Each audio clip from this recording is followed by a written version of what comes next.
So welcome back, guys. So we're here for our turn 6 review and recap. If you haven't already, do please like and subscribe. So what happened in turn 6 overall?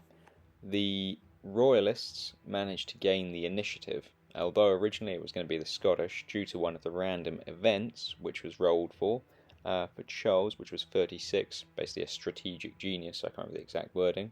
It gives him the initiative. So with that, it meant that the Royalist forces got to move first. So in the north, their forces were able to get to Liverpool, and so they were not caught by the Scots, so that was lucky for them. And further down, Charles left London and set out for Oxford, as did both Rupert and Sir Edward. So Sir Edward and his force did make it all the way to Oxford, whilst Rupert, on the other hand, was left in Gloucester, but did make it a reasonable distance. Fairfax, whose orders were to pursue Rupert, did pursue him, but again wasn't able to catch up with him. Cromwell, on the other hand, that's where the interesting situation occurred. So Cromwell was ordered to march on Oxford. Unknown to them at the time what the Royalists were going to do.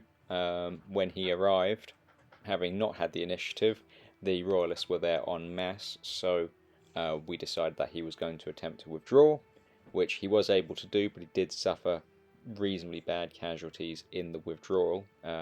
So his army's still intact, but he has taken some casualties. His army's not as strong as it could have been, unfortunately for him and the rest of the parliamentarians. So overall, it was a turn of manoeuvre rather than battles. And I think in hindsight it was probably a good job that the parliamentarians didn't fight that battle, or I think they would have been annihilated.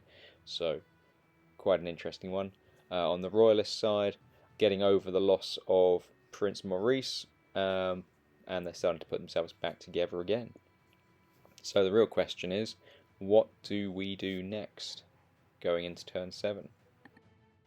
So from the Royalist perspective, I would say now that we have got basically 3 army groups down in the south, all around Oxford, we should strike and try and crush Cromwell, seeing as his army is already rather depleted, in one fell swoop and knock them out of the war once and for all. We've got enough troops there to be able to do that. In the north, I think we should hold Liverpool for the time being. We could risk a sally forth, seeing as the Scottish forces have separated. So half of them have gone north and half of them have pursued. Or we can hold out. I would be open to both options there.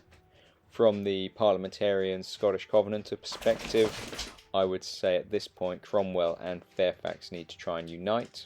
To avoid being destroyed piecemeal. So I would say probably pulling back into a defensive position where they can unite is probably the best thing they can do, whilst the Scottish forces again finish doing what they're doing in the north and then regroup themselves. But that's just what I think. What do you guys think? Let me know in the comments down below, and then we can get the options up for the next turn.